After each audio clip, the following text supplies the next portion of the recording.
Tonight, Free Minds TV returns on its regular schedule. We'll be bringing you the Downsizer Dispatch, news on Ron Paul, regulating the internet, a drinking party that was busted up here in Dublin, New Hampshire, and a whole lot more. All this and more coming up.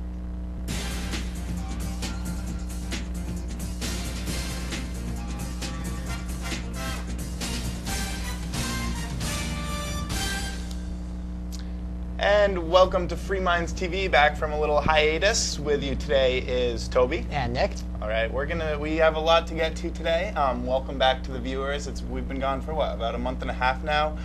For people who still want to keep up on us, we have been still doing Free Minds Radio, which is a once-a-week radio show that's live on Sundays from 12 to 1 Eastern Standard Time. So welcome to you guys who are watching that. And if you haven't checked that out, check it out. It's live every Sunday, Free Minds TV or freemindsradio.com.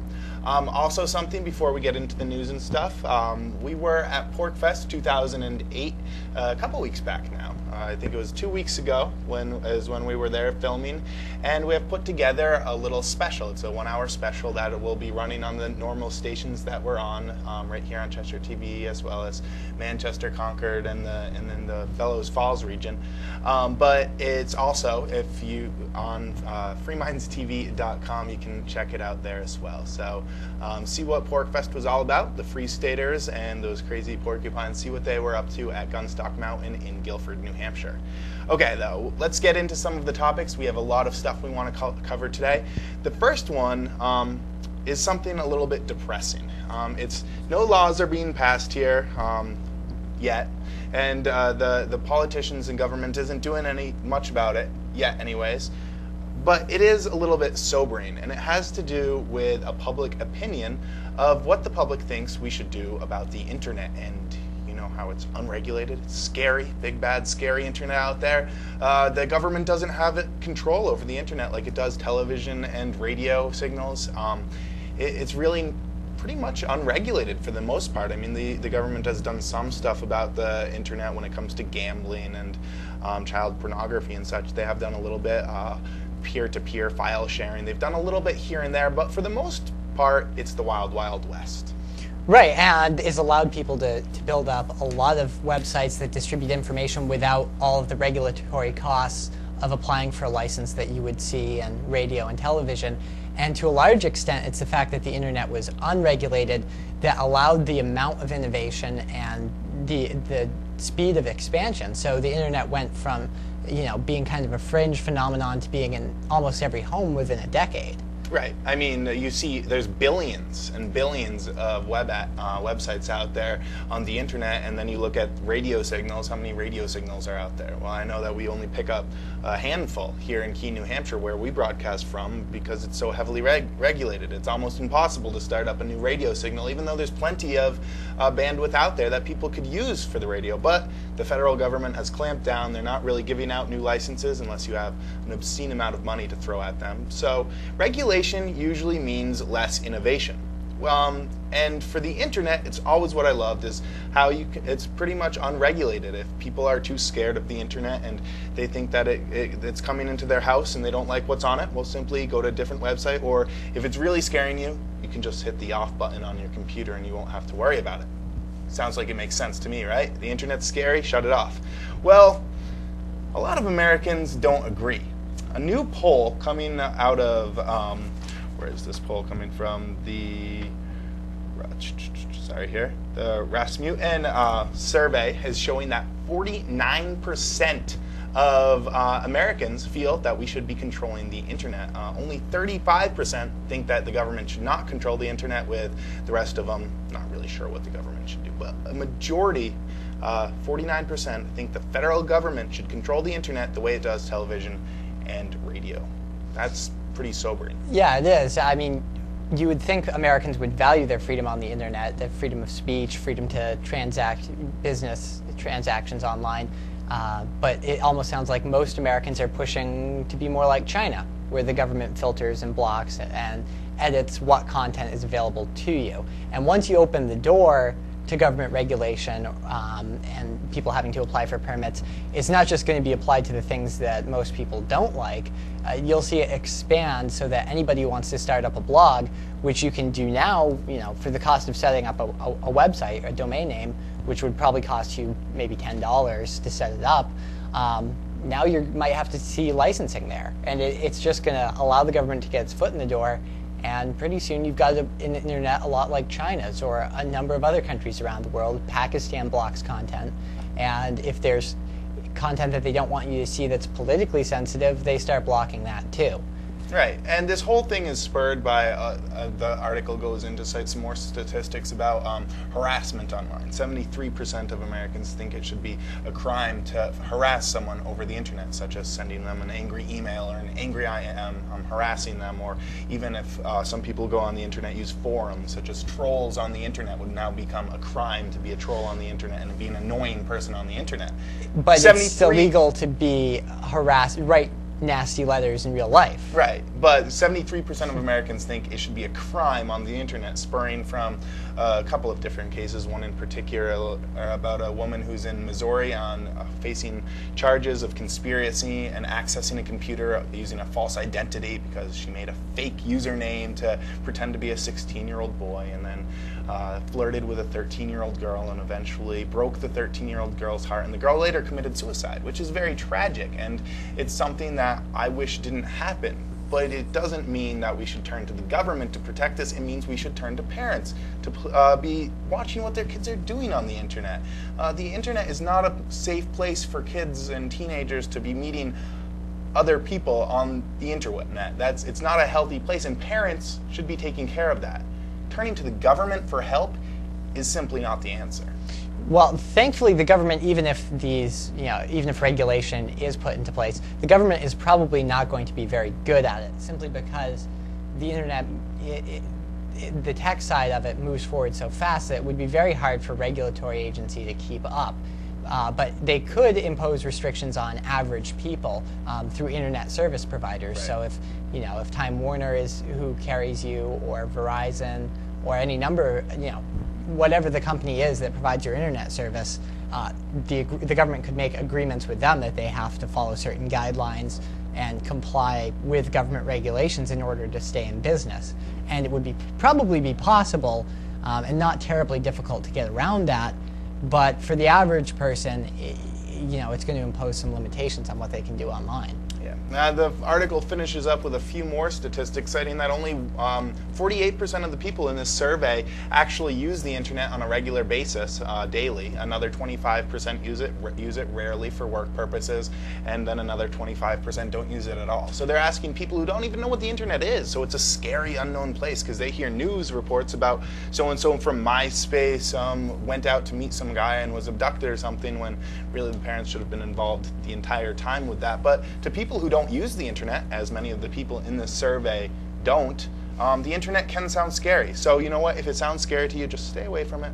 Leave your computer off. Don't jump on the scary thing, because you might see something you don't want to see. And thankfully this isn't a law yet, but what makes me nervous about it is, politicians putting their finger up, seeing which way is going to get them votes, and maybe they're going to campaign on this issue to police the internet and control it, just like China. Well, China actually has pop-up police, There's it's pop-up ads that their government has, and they pop up and tell you that you're somewhere you shouldn't be. Well, pop-up police, they're cute little cartoon characters. Yeah. I don't know if we want that in America. I don't think what happens to you after the government catches on to where you're going online is so cute, but and for people who are scared of the internet, another alternative is simply log on and learn that it's really not so bad. Or there's also all that software on there that you can put on yourself. If you don't want your kids going on scary websites, simply get some software and put it on your computer so that you can control where they go, not the government. Yeah, it sounds like a reasonable idea to me, so hopefully Americans will change their mind on the issue, but it's some pretty depressing news. Yeah, we'll keep updating you if and when there are updates on it, or if those politicians are going to do something about it. But now it's time to see what we can do about some of the laws that have already been created or are on the horizon. Down in Washington, Nick, what's this week's Downsizer Dispatch? This week's Downsizer Dispatch is dealing with the Protect America Act, which is the warrantless wiretapping and telecom immunity bill. I think we were even talking about this before our hiatus. It has passed through the House. What the bill would do is essentially grant immunity to telecom companies that handed over records in violation of the law.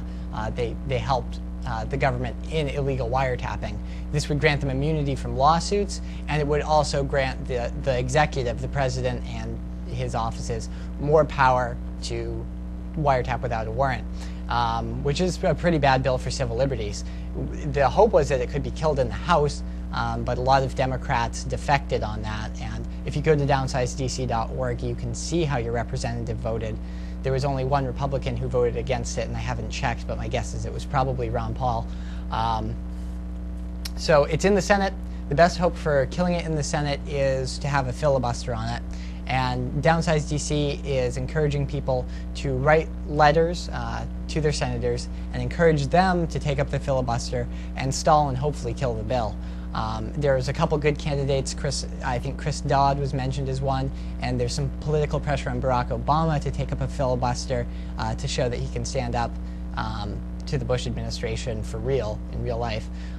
So go to downsizerdc.org, sign up to become a Downsize Dispatcher, and you'll get updates on laws that are coming out of Washington. And there's an automated form that makes it very simple and very quick to send, whether you want to send an automated message to your representatives that has already been written for you, or whether you want to personalize it a little bit. The downsizerdc.org makes it very easy for you to get in touch with your representatives and let them know how you want them to vote. All right, well, yeah, check it out. I know I do it. It's very easy, downsizerdc.org. All right, we're going to take a short break here, but when we come back, we are going to be talking about Ron Paul. I know that we covered him in great extent before the primary season, and he kind of sputtered out a little bit, did not get the nomination. I think everybody's aware of that at this point, but he's still doing stuff. We're going to be telling you what Ron Paul is up to, what the news on him is when we come back. Stay tuned. Dave Ridley here from RidleyReport.com. Just wanted to urge Monadnock area viewers, please take Free Minds TV in moderation. You don't want your head to get loose and go floating around.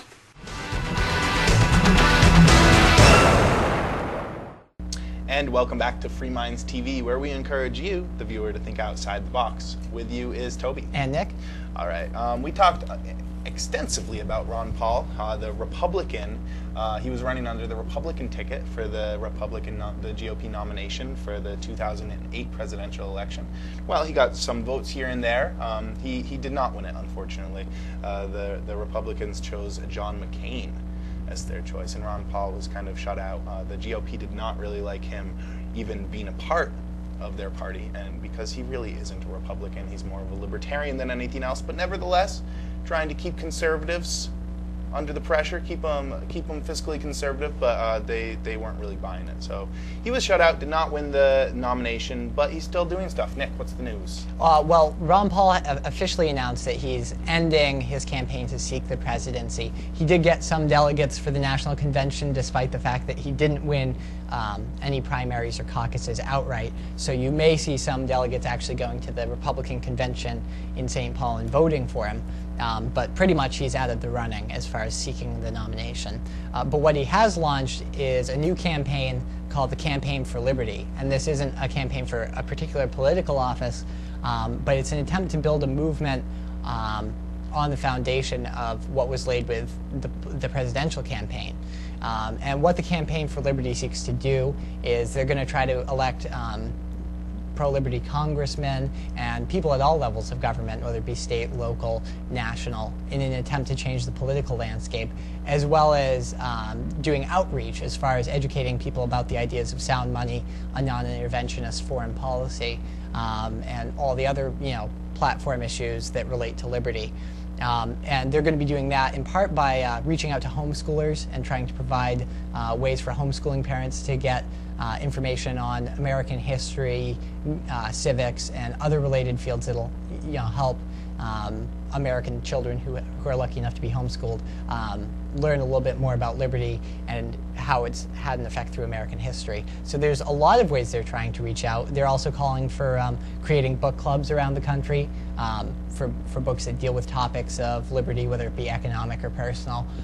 So there's a big movement to reach out because Ron Paul did receive a little over 1 million votes total in the Republican primary, and that was pretty good considering that the Republican Party is shrinking as far as the number of people voting in their primaries. So it was a pretty respectable slice of the pie, and there are probably many more people who were unable to vote for him because they didn't make the deadline switch in time. Maybe they were a Democrat in a state where it isn't a fairly open primary as it is in New Hampshire. So there were probably, you know, a couple times more people that were Ron Paul supporters at some point during the race than were actually able to vote for him. Not to mention that in some caucus states you don't get a vote, so you have to take that into consideration. So it's simply an attempt to build on this large base of support. And if you go to, I think it's campaignforliberty.com and maybe .org, but you can take a look there and find out more information for yourself about what's going on. Pretty cool. Ron Paul's still in the news, so it's not faded out. The campaign actually did a lot. What I actually think it did a ton for is simply educating people, because a lot of people hear Republican side and they hear the Democrat side and they see bigger and bigger government on each side and really no difference. So we're in a 1.5 party system here, still blue versus red team, but there's not much choice. And so at least, if nothing else, Ron Paul educated at least over 1 million people who voted for him to say, look, there is something better. There's a smaller government, a more traditional sized government, and there's this weird thing called the Constitution that we can still look at and gain some insights to, because for the most part the Democrats and Republicans have thrown the Constitution out the window and it's not really followed anymore, and both sides are just for bigger government in one way or the other. So there is choice, there is a difference, and speaking of third parties, something besides Democrats or Republican, you've got a little bit of news about the Libertarian Party and some prospective candidates, Nick? Yeah, Sonny Landham, who played a character in the Predator movie, some of the viewers may be familiar with it, others may not be, but he was a star of a number of action movies, and what he's doing is he's running for Congress, and he's running against the House Minority Leader in Kentucky. And, you know, it's kind of funny because out of the Predator cast, Jesse Ventura became governor of Minnesota, Arnold Schwarzenegger became governor of California, and now Sonny is running for Congress, so he's not running for a governorship. He says he's taking the race quite seriously, but, you know, there is some doubt about how much he's going to be able to do. It's hard for third parties to even get on the ballot. I think he has to collect something like 5,000 signatures just to get on the ballot. And when you don't have that party apparatus to raise money, it can be very difficult to, you know, just to simply get enough people and money together to get on the ballot. And once you get there, it's still an uphill fight to get into debates, to get media coverage, and to be able to get enough money into your coffer so you can reach out to voters and let them know what you're about. But he's promising a straight talk campaign, much the way Ron Paul delivered this year, and he's hoping that will draw some attention and pique some curiosity. So we'll have to see how that goes. I think it'd be pretty cool, you know, not just because he's an action star, but because he's proposing the right solutions to some of the problems our country faces. And I'm glad that he's stepping up and at least offering a challenge to the Republicans and Democrats. And I wish there were more people out there, whether it be the Libertarian Party or independents or the Constitution Party, who are actually offering a small government alternative to the voters, because in many jurisdictions, in a governor's race or in a race for Congress or for state rep even, you're not going to have a candidate on the ballot who you can vote for if what you care about is freedom and liberty. So the more people that step up, the better. It would be great to see a full slate for Congress or a full slate in a state, say New Hampshire, getting pretty close to a full slate where every state rep seat is contested. That would be a nice change. It would be nice at least to have someone else to vote for. And I don't even care what the party stands for. If there's a third choice, I like it, because I'm sick of this crap we have to choose from today. It's really no good. So anything different. You know, there was a time in America where there were other people to vote for besides Democrats and Republicans. It would be nice to bring some of that back. And while I don't really know much about this candidate, I like to see more libertarians run, although I am pretty disgusted with the Libertarian Party right now. Their nomination with Bob Barr for their nomination for president really irks me a little bit. I think we ranted and raved about that on Free Minds Radio enough, though, so I won't really get into that. But Bob Barr, who's running for the Libertarian nomination, I don't think he's going to get my vote. The viewers in New Hampshire should know, though, that in the state of New Hampshire, George Phillies will also be on the ballot in the general election for the Libertarian Party. That's my understanding. So if you want to vote Libertarian for president, George Phillies will be on the ballot. And I'm going to leave it up to the viewers to decide who they want to vote for. But if you want a choice there, I would look at both candidates and see where they stand, and look at their records and their history in public life, and decide for yourself. I think the records speak for themselves pretty well. Sounds good. All right, when we come back, we're going to be talking about an underage drinking party right around the region in Dublin, New Hampshire, right near where we broadcast from in Keene, New Hampshire. So we'll be talking about that, what the police response to it was. There were people drinking underage at a party, Nick. It was pretty scary. It was scary, but don't worry, the cops took care of it. We'll be bringing you the story. Stay tuned. Log on to freemindstv.com for archives of the show, the Free Minds Radio podcasts, show content and the forum, ways to donate, the members section, contact info, and a whole lot more, all at freemindstv.com.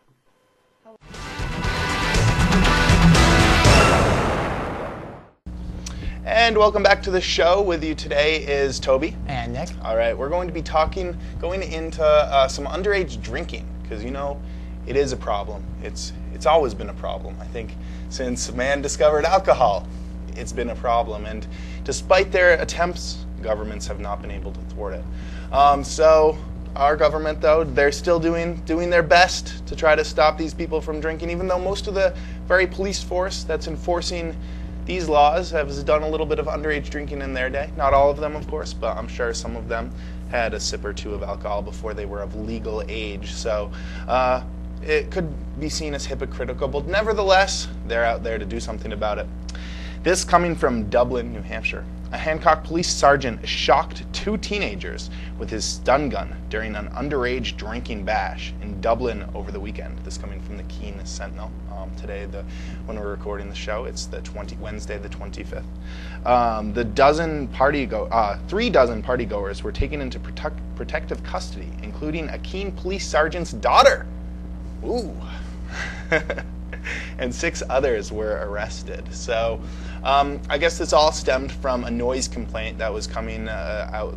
Someone called the police for a noise complaint. So the police responded, finding dozens and dozens of teenagers either consuming alcohol or near alcohol, which is just as bad as consuming alcohol here in New Hampshire.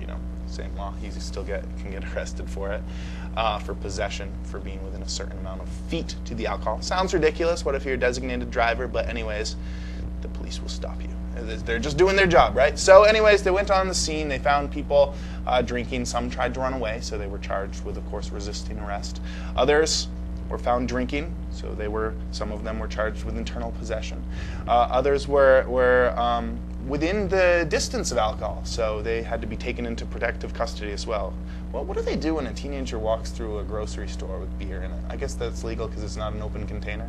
I don't know. It baffles me how someone who's just near alcohol can be found in possession of alcohol, even though they blow a 0.0. They haven't had a sip of alcohol.